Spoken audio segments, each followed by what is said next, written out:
तो महाराष्ट्र में चुनाव के लिए अब एक हफ्ते का वक्त बाकी है। ऐसे में तनाव चरम पर है, आप ये समझ ही सकते हैं। निशाने पर अब चुनाव आयोग भी आ गया है, जो धन बल पर अंकुश लगाने के लिए बड़े बड़े नेताओं के उड़न खटोले झोले की तलाशी लगातार ले रहा है। उस चुनाव आयोग पर ही अब सवाल उठाए जा रहे हैं। विपक्ष के नेता कह रहे हैं कि थोड़ा सा अटेंशन बाकी पार्टियों पे ही दीजिए, सिर्फ विपक्ष में ही क्यों।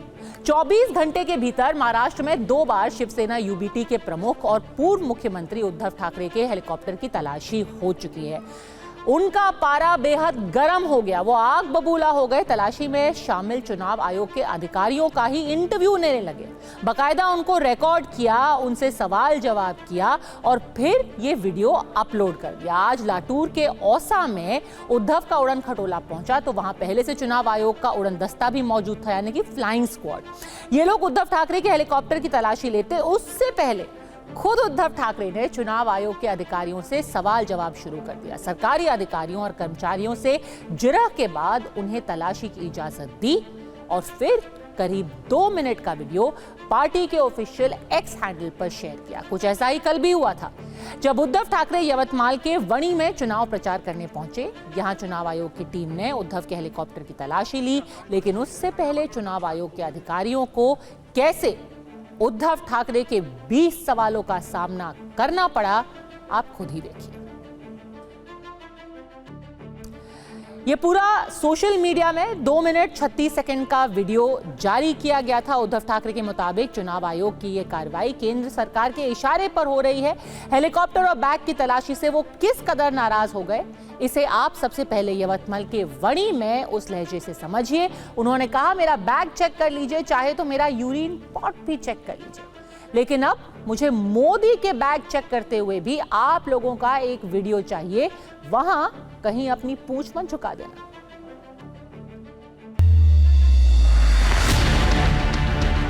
काय नाव तुमचं? माझं अमोल घाटे नाव आहे साहेब. कुठे राहणार आहे? मी मूळचा अमरावतीचा.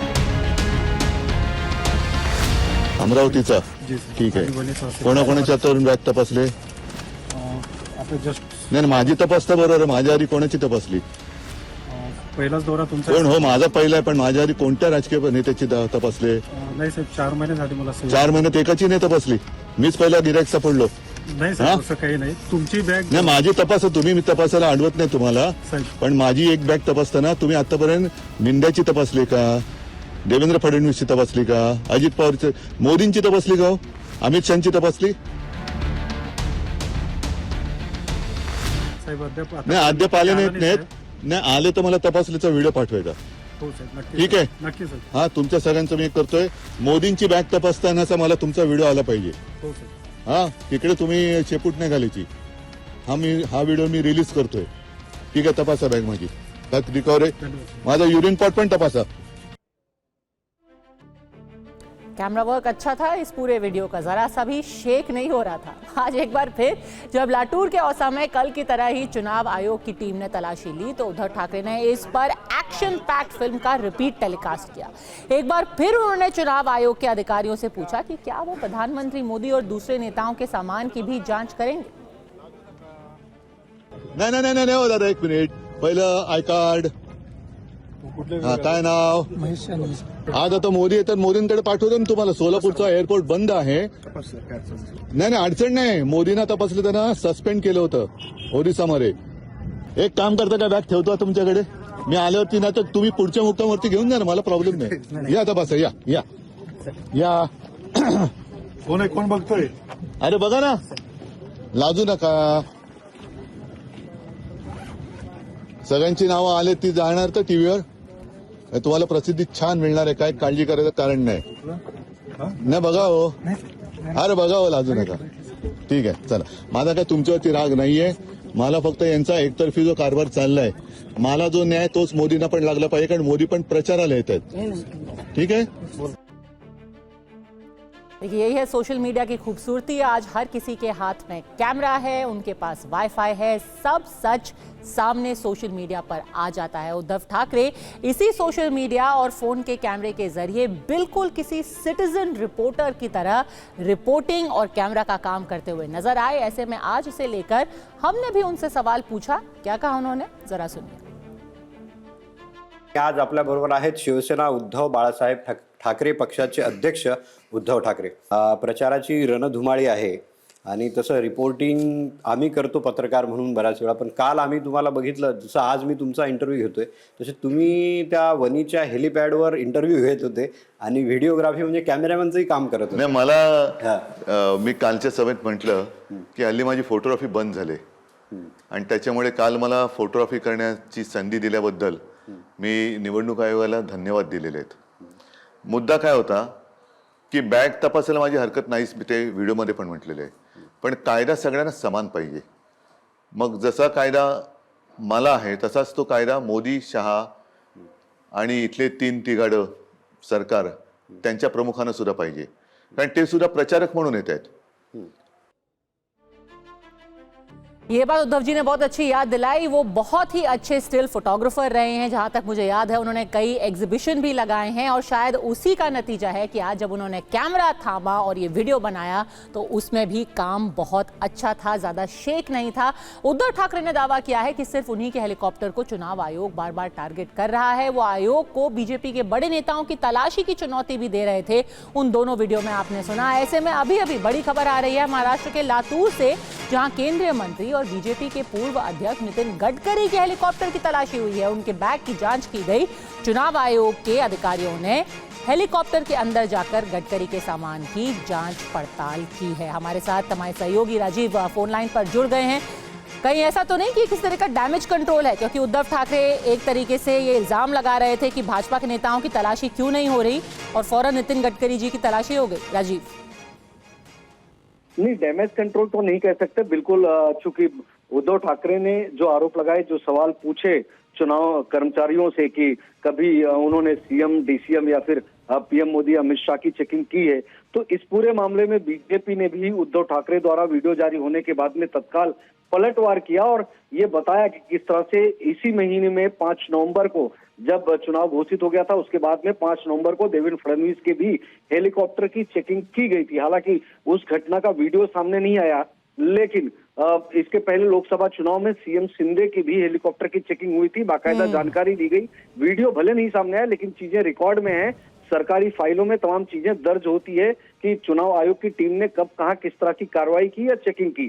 तो ऐसे में उद्धव ठाकरे, जाहिर बात है कि जिस तरह से उन्होंने, या तो शायद उन्हें इस तरह की जानकारी नहीं होगी कि पास्ट में फडणवीस और सीएम शिंदे की हेलीकॉप्टर की चेकिंग हुई होगी, उस वजह से उन्होंने ये वीडियो बनाया, इस तरह की बातें कही. लेकिन बड़ी बात यह है कि नितिन गडकरी, जो कि केंद्रीय मंत्री हैं और एक बड़ा चेहरा है भाजपा के, उनके हेलीकॉप्टर की भी आज लातूर में चेकिंग की गई और उसका वीडियो अब सामने आया है. देखिए, 24 घंटे के अंदर अंदर पहले उद्धव ठाकरे और अब नितिन गडकरी, जो कि केंद्रीय मंत्री हैं, सांसद हैं महाराष्ट्र से ही, उनके भी हेलीकॉप्टर की चेकिंग की गई है और चुनाव आयोग ने भी इसी तरीके की सफाई दी है, क्योंकि जब उनके ऊपर पक्षपात का आरोप लगा तो उन्होंने आरोपों को पूरी तरीके से नकारा है. आयोग के सूत्रों के मुताबिक हेलीकॉप्टर और लगेज यानी कि सामान की जांच एसओपी यानी कि मानक संचालन प्रक्रिया के तहत होती है. तलाशी में कोई भेदभाव नहीं किया जाता, यानी कि इसके दायरे में हर पार्टी का हर नेता आता है. चुनाव आयोग के एसओपी के मुताबिक चुनाव के दौरान चार्टर्ड प्लेन में सामान की जांच केंद्रीय औद्योगिक सुरक्षा बल यानी कि सीआईएसएफ या फिर पुलिस कर्मियों द्वारा बिना किसी छूट के की जाती है. हकीकत यह है कि हर चुनाव में चुनाव आयोग गाड़ियों और हेलीकॉप्टर्स की सघन जांच पड़ताल करता है ताकि मतदाताओं को लुभाने की तिकड़म को तोड़ा जा सके. इसी का नतीजा है कि महाराष्ट्र विधानसभा चुनाव में प्रचार के शुरुआती 26 दिनों में, महज 26 दिनों में कैश समेत 493 करोड़ रुपए का सामान जब्त किया गया है. ये बरामदगी 4600 शिकायतों पर एक्शन के दौरान की गई. बड़ी बात यह है कि चुनाव आयोग को इनमें से ज्यादातर शिकायतें सी विजिल ऐप के जरिए मिली. सबसे ज्यादा बरामदगी तो मुंबई और इसके आसपास के इलाकों से हो गई.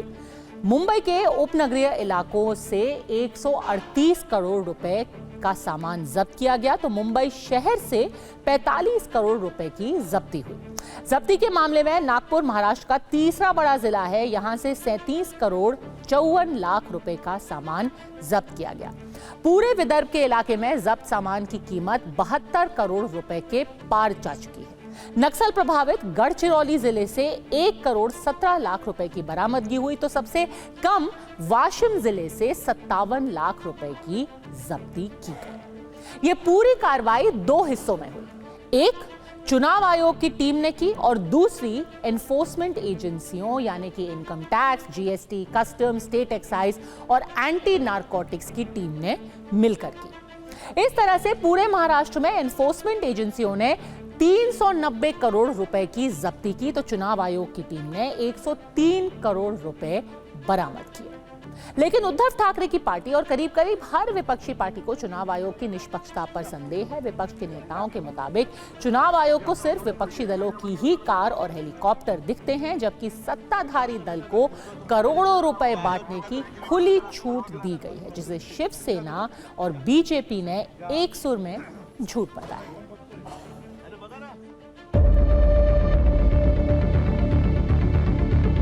आप हमारा सामान चेक करिए, लेकिन क्या आप एकनाथ शिंदे, देवेंद्र फडणवीस, अजित पवार, नरेंद्र मोदी, अमित शाह जी, उनके हेलीकॉप्टर्स, उनके कारों का काफिला रुक कर आप उनकी जांच करते हैं क्या? सबके हेलीकॉप्टर की चेकिंग होनी चाहिए, सबकी गाड़ी की चेकिंग होनी चाहिए, क्योंकि चुनाव में ब्लैक मनी का इस्तेमाल नहीं होना चाहिए, काला पैसे का इस्तेमाल नहीं होना चाहिए। अगर किसी का मन साफ है और किसी के मन में कोई चोर नहीं है, तो निश्चित तौर पर इस प्रकार की चुनौतियों को स्वीकार करने के लिए तैयार रहना चाहिए। बहुत कोशिश किया जा रहा है, डराने की कोशिश की जा रही है, धमकी देने की कोशिश की जा रही है, पैसों का भरपूर इस्तेमाल किया जा रहा है, पर जनता हमारे साथ। शायद श्रीमान उद्धव ठाकरे जी की याददाश्त कमजोर है। क्या लोकसभा चुनाव में महाराष्ट्र के मुख्यमंत्री एकनाथ शिंदे जी का बैग चेक हुआ था, ये भूल गए हो? उद्धव ठाकरे जी ठीक कह रहे हैं, यदि सबकी चेकिंग हो कोई दिक्कत नहीं है। खाली आप टारगेट करके एक पार्टी के नेता को टारगेट कर रहे हो, वो गलत है। चुनाव आयोग ये किसी की भी कभी भी कहीं पर भी उनकी बैग कार चेक करते हैं। उप मुख्यमंत्री देवेंद्र फडणवीस जी की 5 नवंबर को कोल्हापुर में उनका हेलीकॉप्टर, उनकी बैग, सब सामान चेक किया। पंतप्रधान असो, अमित शाह असो, देवेंद्र असो, अजित पवार असो, यांच्या बॅगा जर का निवडणूक अधिकारी तपासणार नसतील तर महाविकास आघाडीचे कार्यकर्ते तपासतील, आणि तिथे मात्र पोलिसांनी मध्ये यायचं नाही, निवडणूक आयोगाने मध्ये यायचं नाही। तो सबसे बड़ा सवाल यही उठाया जा रहा है कि हम ही क्यों, बाकी नेता जैसे कि भारतीय जनता पार्टी के नेता हों या शिवसेना के एकनाथ शिंदे हों, कभी उनको चेक किया गया है? उस वक्त अधिकारी जिससे उद्धव ठाकरे ये सवाल पूछ रहे थे वो उसका जवाब नहीं दे पाए, लेकिन हम आपको सत्ताधारी दल के नेताओं की चेकिंग से जुड़े कुछ तथ्य जरूर बता देते हैं।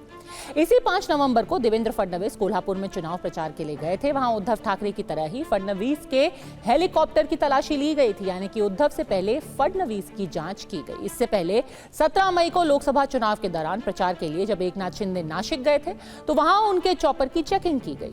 ऐसे में अब बीजेपी भी इन दोनों घटनाओं का जिक्र कर उद्धव ठाकरे और उनके सहयोगियों की मंशा पर सवाल उठा रही है। इसे लेकर बीजेपी नेता किरीट सोमैया ने सोशल मीडिया में लिखा कि जब शिंदे और फडणवीस की तलाशी हुई तब तो इन दोनों ने कोई आपत्ति नहीं जताई, लेकिन आज जब उद्धव ठाकरे का सामान वैसे ही चेक किया गया तो हो हल्ला क्यों है?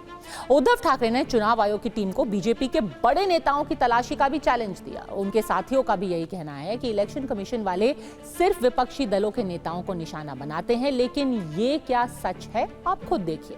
2024 के लोकसभा चुनाव के दौरान ही 21 अप्रैल को बिहार के कटिहार में गृह मंत्री अमित शाह के हेलीकॉप्टर की चेकिंग हुई। 24 अप्रैल को इसी तरह से बिहार के भागलपुर में बीजेपी अध्यक्ष जेपी नड्डा के चॉपर की तलाशी ली गई।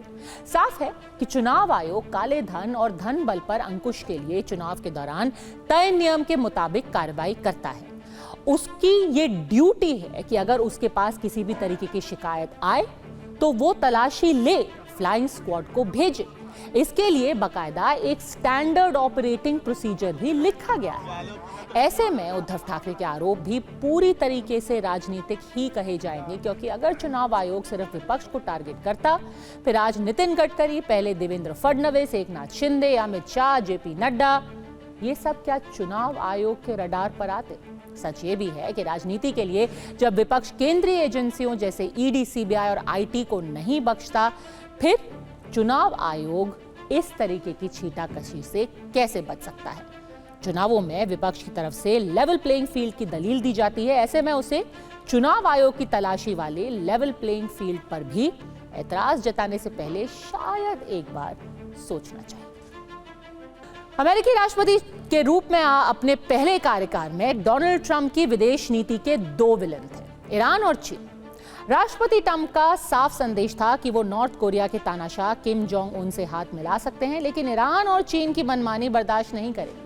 दूसरी पारी में भी ट्रंप उसी रास्ते पर चलने जा रहे हैं। वो अपनी टीम में चुन चुन कर ऐसे लोगों को शामिल कर रहे हैं जो ट्रंप की नीतियों के कट्टर समर्थक हैं। राष्ट्रपति के रूप में ट्रंप की दूसरी पारी 20 जनवरी 2025 को शुरू होगी, लेकिन टीम ट्रंप देखने के बाद ये बात तो साफ हो गई है कि चीन को टेंशन हाई रखनी चाहिए। ट्रंप ने विदेश और रक्षा नीति की जिम्मेदारी उन नेताओं को सौंपी है जो विपक्ष में रहकर भी चीन की नींद हराम किए हुए थे।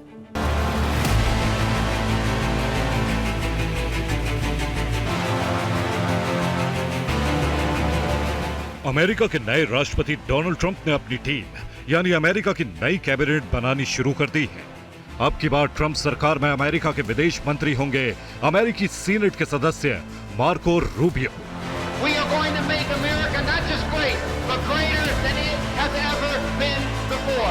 अमेरिकी संसद में फ्लोरिडा से House of Representative Mike Waltz को ट्रंप सरकार में राष्ट्रीय सुरक्षा सलाहकार बनाने का ऐलान हो चुका है।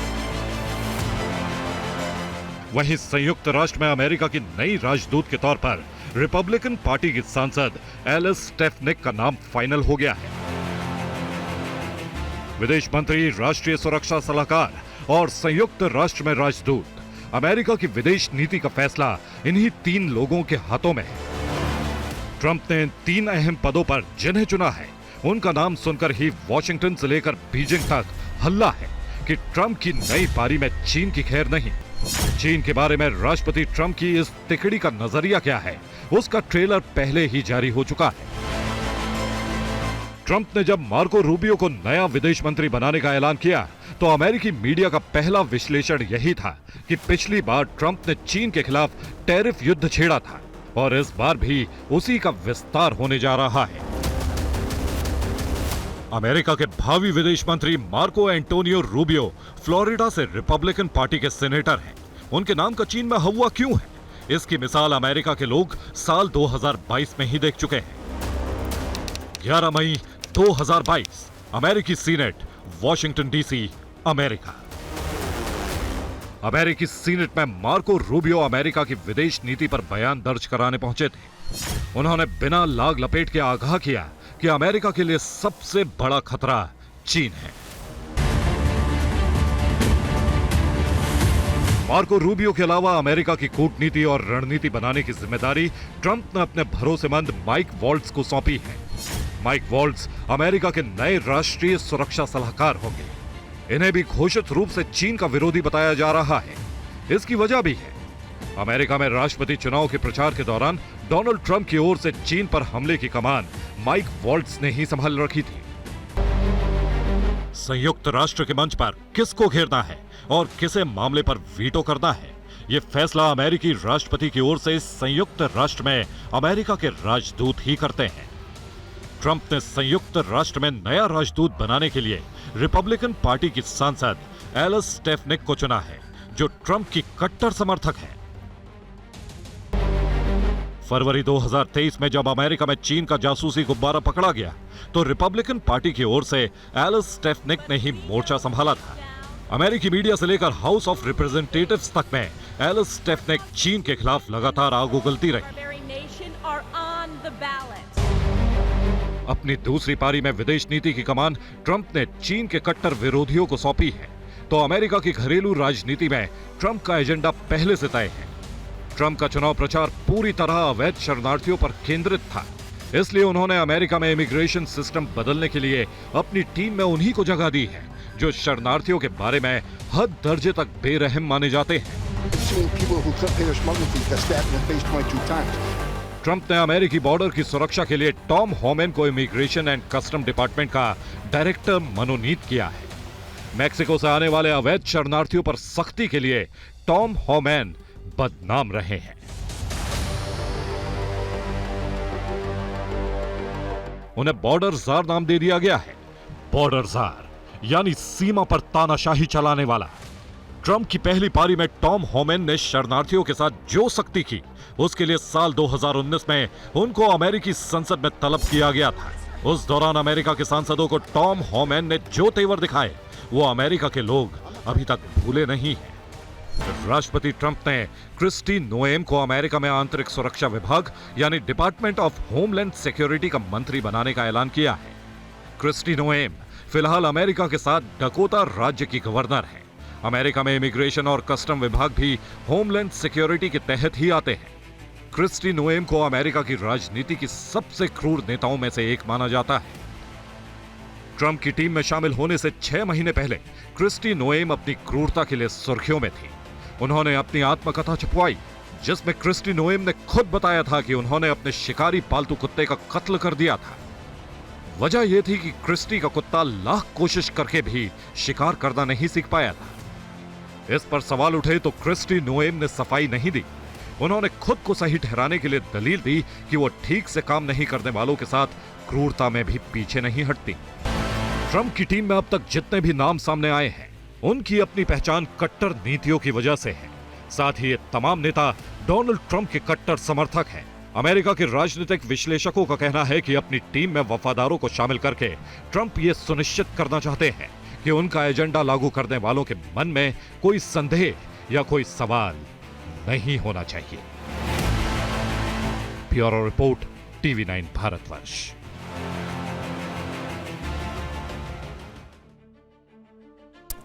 डोनाल्ड ट्रंप का चुनावी वादा है मेक अमेरिका ग्रेट अगेन। उन्हें अमेरिका को फिर से महान बनाना है। ट्रंप के लिए अमेरिका के महान होने का मतलब है कि आर्थिक मोर्चे पर कोई भी अमेरिका को चुनौती ना दे सके। ट्रंप का यही सपना चीन की नींद हराम करने के लिए काफी है, क्योंकि ट्रंप की नजर में अमेरिकी अर्थव्यवस्था के लिए चीन ही इकलौती चुनौती है। अपने पहले कार्यकाल में उन्होंने चीन के साथ व्यापार घाटा कम करने के लिए टैरिफ वॉर छेड़ी। उस वक्त चीन ये झटका बर्दाश्त कर ले गया, क्योंकि अपना माल बेचने के लिए चीन के पास यूरोप का बाजार था। बीते 4 साल में हालात बदल गए हैं। कोरोना संकट और यूक्रेन युद्ध के बीच चीन से यूरोप का मोह भंग हो गया और चीन मंदी के दलदल में धंसता जा रहा है। अमेरिका में जिस दिन पूर्व राष्ट्रपति डोनाल्ड ट्रंप और उनके समर्थक जीत का जश्न मना रहे थे, उस दिन डेमोक्रेटिक पार्टी से ज्यादा मायूसी चीन में नजर आई। डोनाल्ड ट्रंप की जीत का मतलब है चीन के साथ अमेरिका के ट्रेड वॉर का ऐलान। इसलिए अमेरिका में ट्रंप के जीतने के 24 घंटे के अंदर चीन की सरकार ने अपनी अर्थव्यवस्था को आत्मनिर्भर बनाने के लिए बड़ा ऐलान किया। चीन की कम्युनिस्ट पार्टी की सरकार ने फैसला सुनाया कि वो चीन के उद्योगपतियों, रियल एस्टेट कंपनियों और चीन के आम लोगों के लिए $1.4 ट्रिलियन का विशेष आर्थिक पैकेज देने जा रही। चीन की अर्थव्यवस्था डोनाल्ड ट्रंप के चुनाव जीतने से पहले ही डामाडोल हो गई थी। पिछले 2 दशक में चीन ने आर्थिक महाशक्ति बनने के लिए नई शहर बसाने में जो पूंजी लगाई थी, वो कोरोना संकट के बाद डूबने लगी। चीन के शहरों में लाखों फ्लैट, शॉपिंग मॉल और ऑफिस बिल्डिंग बनकर तैयार थी, लेकिन कोई खरीदार नहीं था। रियल एस्टेट कंपनियों के दिवालिया होने का खतरा बढ़ा तो राष्ट्रपति शी जिनपिंग ने चीन के अर्थशास्त्रियों को काम पर लगाया। इसी बीच अमेरिका में डोनाल्ड ट्रंप के फिर से राष्ट्रपति बनने की उम्मीद जगी तो शी जिनपिंग की नींद हराम हो गई। उन्हें डोनाल्ड ट्रंप का पिछला कार्यकाल याद आया, जिसकी शुरुआत में ट्रंप का रवैया बहुत नरम था। उन्होंने बीजिंग के पहले दौरे में चीन के साथ अमेरिका का व्यापार घाटा याद दिलाया, लेकिन ठीक रात चीन पर नहीं फोड़ा। इस बयान के 4 महीने बाद ही राष्ट्रपति ट्रंप ने चीन की कंपनियों से अमेरिका आने वाले सामान पर टैक्स की दरें बढ़ानी शुरू कर दी। डोनाल्ड ट्रंप जब तक व्हाइट हाउस में रहे, चीन के साथ अमेरिका का टैरिफ वॉर जारी रहा। डोनाल्ड ट्रंप के हटने के बाद चीन ने राहत की सांस ली। कोरोना संकट के बावजूद अमेरिका के साथ चीन का व्यापार जारी रहा। डोनाल्ड ट्रंप ने चीन के साथ व्यापार घाटा कम करने के लिए जो टैक्स बढ़ाया था, उसके बाद भी अमेरिका का चीन के साथ व्यापार घाटा $1 ट्रिलियन बढ़ गया। मतलब अमेरिका ने जितना सामान चीन के बाजार में बेचा, उससे $1 ट्रिलियन ज्यादा का सामान चीन से अमेरिका पहुंच गया। इस बार ट्रंप ने चीन पर टैरिफ बढ़ाने का ऐलान खुलेआम किया था। इसलिए ट्रंप की जीत की उम्मीद दिखते ही चीन की सरकार ने अक्टूबर महीने में अपनी रियल एस्टेट कंपनियों को मंदी से उबारने की पहल की। चीन के बैंकों ने यह सोचकर ब्याज दरों में कटौती की कि इससे चीन के लोग घर खरीदेंगे, लेकिन चीन की इस उम्मीद पर पानी फिर गया। चीन की अर्थव्यवस्था के सामने इस साल एक अजीब और गंभीर संकट पैदा हो गया है। कोरोना के बाद यूरोप और अमेरिका की कंपनियों ने चीन का अघोषित बहिष्कार शुरू किया। इससे चीन के मैन्युफैक्चरिंग सेक्टर की हालत पस्त हो गई।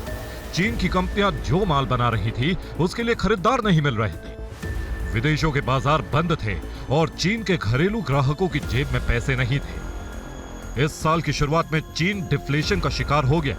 डिफ्लेशन यानी महंगाई इतनी कम हो गई कि औने पौने दाम पर भी ग्राहक नहीं मिल रहे थे। अर्थशास्त्र की भाषा में किसी देश में डिफ्लेशन का मतलब होता है बेहद गंभीर आर्थिक मंदी।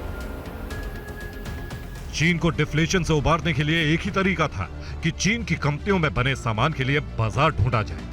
ताइवान के साथ चीन की तनातनी और यूक्रेन युद्ध में रूस का साथ देने की वजह से पश्चिमी देशों ने चीन की आर्थिक घेराबंदी कर दी है। अमेरिका में ट्रंप के सत्ता में आने के बाद चीन की अर्थव्यवस्था पर अमेरिका का हमला तय माना जा रहा है। इसीलिए चीन ने घरेलू डिमांड बढ़ाने के लिए $1.4 ट्रिलियन के आर्थिक पैकेज का दांव चला है। हालांकि जानकार मानते हैं कि चीन का यही आर्थिक पैकेज उसे पूरी तरह दिवालिया और कंगाल बना सकता है। इस आर्थिक पैकेज के लिए चीन की सरकार ने अपने बैंकों से लोन लिया है।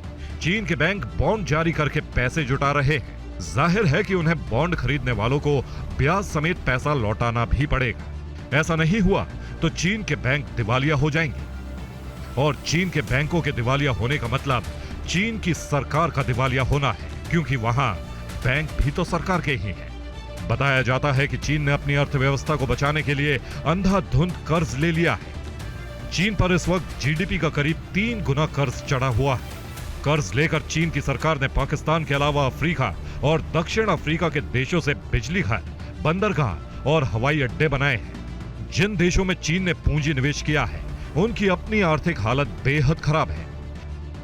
चीन को वहां से रिटर्न मिलने की उम्मीद बहुत कम है।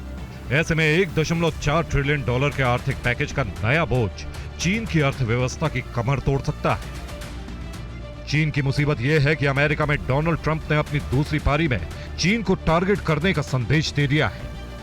ट्रंप की टीम में चीन विरोधियों की भरमार है। ट्रंप को अमेरिका की अर्थव्यवस्था मजबूत करनी है।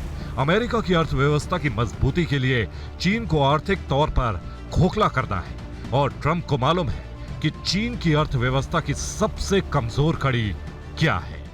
I've been speaking with the highest Chinese representatives, including the president, and I've asked them to reduce the trade deficit immediately by $100 billion. It's a lot. Bureau report, TV9 Bharatvarsh. चीन अक्सर शक्ति प्रदर्शन करके दुनिया को यह दिखाता रहता है कि उसके पास एक से बढ़कर एक अत्याधुनिक हथियार है। बीजिंग के चालबाज अपने हथियारों को दिखाकर ये जाहिर करते हैं कि उनके हथियारों के आगे कोई टिक भी नहीं सकता, लेकिन हकीकत क्या है आइए आपको बताते हैं। आज हम आपको चीन की एक ऐसी सच्चाई दिखाएंगे जिसे देखने के बाद आप भी मानेंगे कि तकनीक चोरी के मामले में चीन क्यों पूरी दुनिया में कुख्यात है। चीन अपने कई हथियार दूसरे देशों की तकनीक की चोरी करके बनाता रहा है। अब उसने अपने जिस नए लड़ाकू विमान को 5वीं पीढ़ी का स्टेल्थ फाइटर जेट बताया है, दरअसल उसे भी उसने अमेरिका के लड़ाकू विमान को नकल करके बनाया है। स्पेशल रिपोर्ट में देखिए और कौन से हथियार चीन ने चोरी करके बनाए।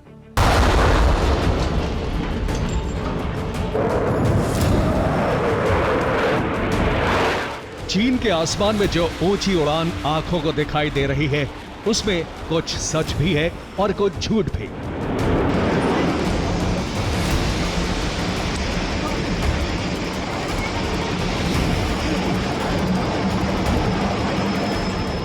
सच इसलिए कि चीन के झुआई में जो एयर शो शुरू हुआ वो पूरी तरह एक हकीकत है। लेकिन इस एयर शो में चीन ने अपने जिन हथियारों का शक्ति प्रदर्शन किया उसमें से कुछ हथियारों को बीजिंग ने दूसरे देशों से नकल करके बनाया है।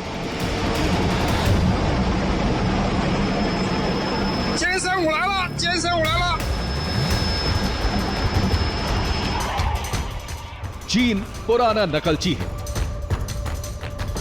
चीन पुराना कॉपी कैट है। चीन पर नकल और पायरेसी के आरोप पहले भी लगते रहे हैं।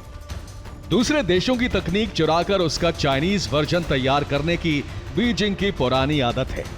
लेकिन चीन ने जो अब कारनामा किया है उसे अंजाम देकर उसने अमेरिका के 5वीं पीढ़ी के शक्तिशाली लड़ाकू विमान को ही एक तरह से चुरा लिया।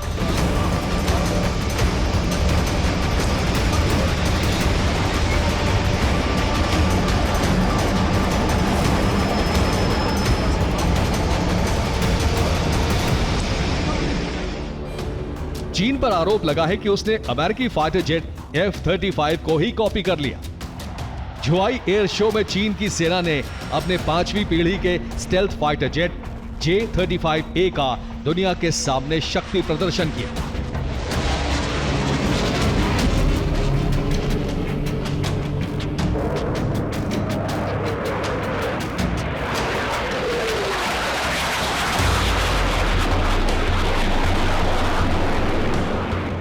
चीन के इस नए फाइटर जेट को देखकर दावा किया जा रहा है कि ये अमेरिका के F-35 की नकल है, क्योंकि वो अमेरिकी फाइटर जेट से काफी मिलता जुलता है। पहले आपको बताते हैं कि चीन के दावे के मुताबिक उसके नए फाइटर जेट की खासियत क्या है। उसके बाद आपको यह भी दिखाएंगे कि चीन के नए फाइटर जेट J-35A को आखिर क्यों अमेरिकी फाइटर जेट F-35 की कॉपी बताया जा रहा है।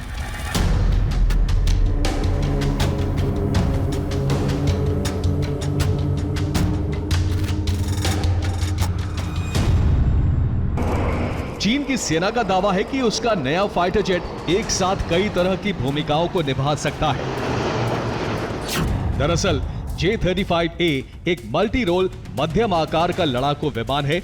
ये स्टेल्थ तकनीक से लैस है।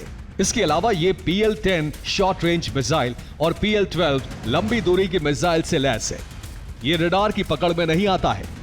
इस तरह इसे एक अदृश्य फाइटर माना जा रहा है। ये 8100 किलो का पेलोड ले जा सकता है। J-35A को चीन के FC-31 का ही नया वेरिएंट बताया जा रहा है।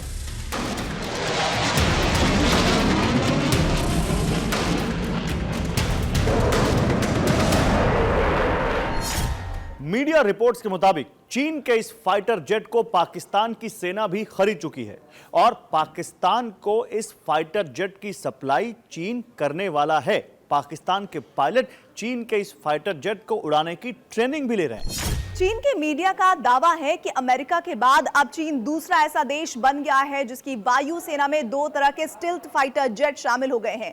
चीन के पास पहले से ही J-20 स्टेल्थ फाइटर जेट है। अब उसके नए फाइटर जेट J-35 की चर्चा हो रही है। चीन के सरकारी अखबार ग्लोबल टाइम्स की रिपोर्ट के मुताबिक नए फाइटर जेट J-35A के 2 वर्जन हैं, एक वायुसेना के लिए तो दूसरा एयरक्राफ्ट कैरियर पर तैनाती के लिए। इस फाइटर जेट को सर्विस में शामिल करने की अभी तक कोई औपचारिक घोषणा नहीं की गई है। J-35A को J-20 स्टेल्थ फाइटर जेट का एडवांस्ड वर्जन माना जा रहा है, जो पहले से ही सर्विस में है।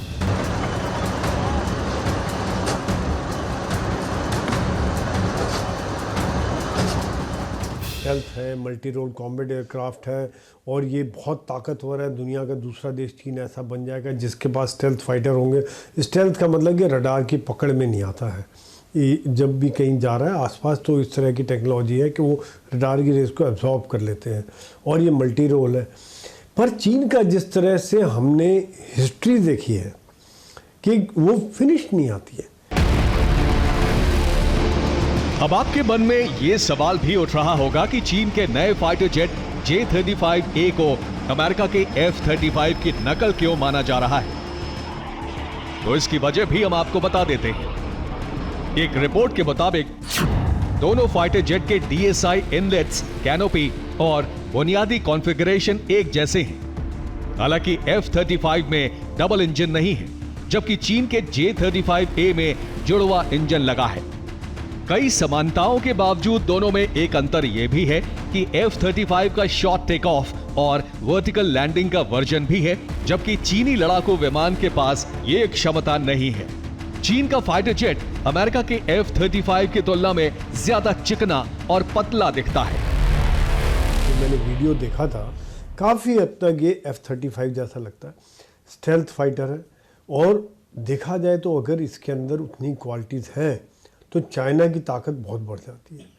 चाइना दुनिया का दूसरा देश होगा जिसके पास 2 तरह के स्टेल्थ फाइटर होंगे।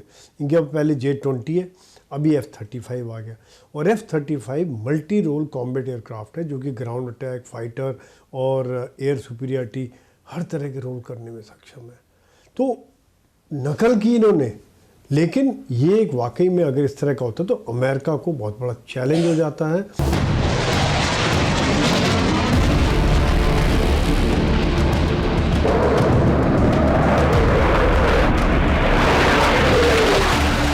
रक्षा जानकारों के अनुसार चीन के फाइटर जेट J-35 और अमेरिकी फाइटर जेट F-35 में काफी समानता है। इस वजह से चीन के विमान की तुलना अमेरिका के लॉकहीड मार्टिन की ओर से विकसित किए गए लड़ाकू विमान F-35 लाइटनिंग II से की जा रही है।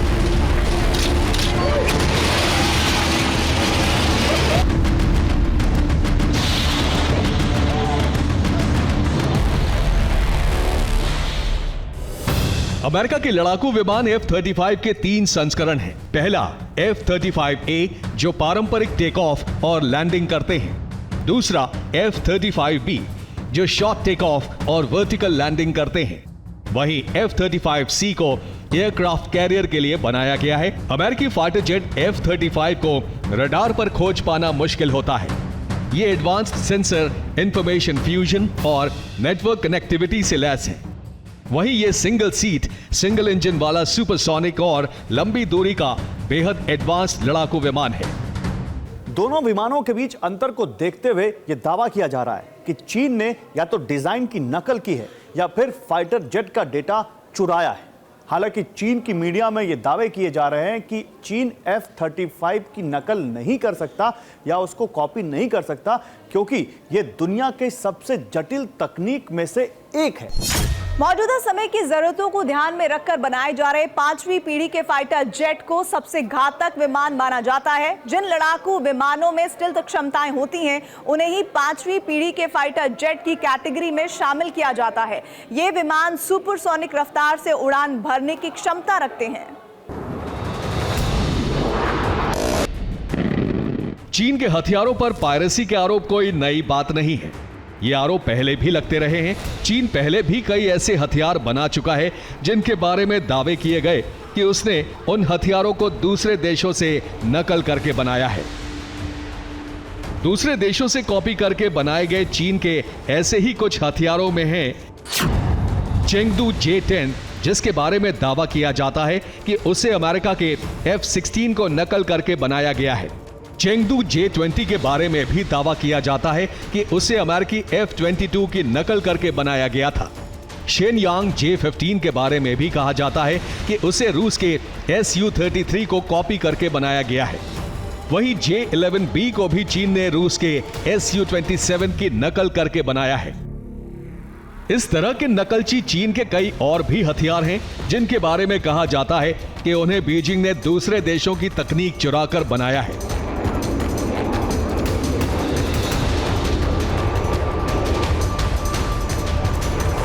इन्होंने अब देखिए, चाहे वो J-35 जो कह रहे हैं कि F-35 की नकल है, उसके पहले J-20 जो है वो F-22 की नकल, F-16 की नकल करके इन्होंने बनाया था J-11 और J-16। रशिया का सुखोई की नकल करके इन्होंने अपने जहाज बनाए थे। तो नकल करके आप बनाते रहें, लेकिन वो जो फिनिश है या वो क्वालिटी नहीं ला पाते, ये बात निश्चित है, क्योंकि नकल के लिए अकल चाहिए, वो अब इनमें खत्म हो गई है। चीन ने पूरी दुनिया के सामने अपने हथियारों का हवा बनाकर रखा है, लेकिन चीन के हथियारों की सच्चाई सामने आ ही जाती है। चीन के नए फाइटर जेट J-35A की सच्चाई जो भी हो, लेकिन चीन के बारे में पूरी दुनिया अच्छी तरह जानती है कि वो कुछ भी कर सकता है। वो साजिशों के लिए अपनी बेतहाशा अकल लगा सकता है और दूसरे देशों की तकनीक चुराने के लिए हथियारों से लेकर उपकरणों तक हर चीज की नकल भी कर सकता है। Bureau report, TV9 Bharatvarsh. और अब बात इंडिया के पावर पंच की। भारत ने 2047 तक विकसित भारत बनाने का लक्ष्य रखा है। इस दिशा में भारत लगातार आगे भी बढ़ रहा है। कई क्षेत्रों में दुनिया में अपना दबदबा बनाने की बात भारत ने ऑटो सेक्टर में भी धूम मचा दी है। जापान को पीछे छोड़कर भारत दुनिया का तीसरा सबसे बड़ा ऑटोमोबाइल मार्केट बन चुका है। भारत कैसे ऑटो सेक्टर का ग्लोबल हब बनता जा रहा है, देखिए इस रिपोर्ट।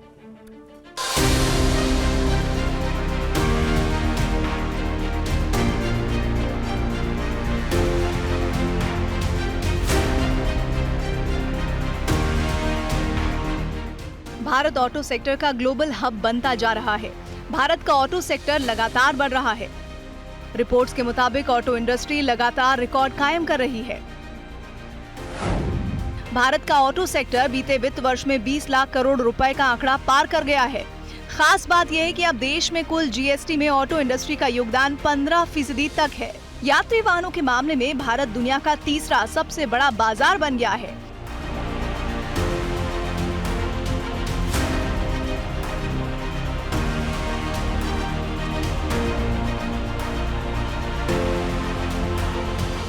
वो भी ऐसे समय में जब देश 2047 तक विकसित भारत के लक्ष्य को हासिल करने की ओर बढ़ रहा है। ऑटो सेक्टर में पिछले साल भारत जापान को पीछे छोड़कर दुनिया का तीसरा सबसे बड़ा ऑटोमोबाइल बाजार बन गया था। अब भारत केवल अमेरिका और चीन से पीछे है। केंद्र सरकार का लक्ष्य भारत के ऑटोमोबाइल सेक्टर को जल्द ही दुनिया में नंबर 1 बनाना है। पुरानी बंदिशों को तोड़कर पूरी दुनिया को साथ लाना चाहते हैं। हम ग्लोबल सप्लाई चेन में भारत की भूमिका का विस्तार करना चाहते हैं। इंडियन ऑटो इंडस्ट्री के सामने संभावनाओं का पूरा आसमान है। आइए अमृतकाल के विजन पर आगे बढ़े। आइए भारत को इस क्षेत्र का ग्लोबल लीडर बनाए। केंद्र सरकार का मानना है कि अगले 5 साल में भारत की लॉजिस्टिक लागत काफी कम हो जाएगी। इससे ऑटो सेक्टर को काफी फायदा होगा और भारत के ऑटोमोबाइल सेक्टर को दुनिया में नंबर 1 बनाने में मदद मिलेगी। Bureau report, TV9 Bharatvarsh.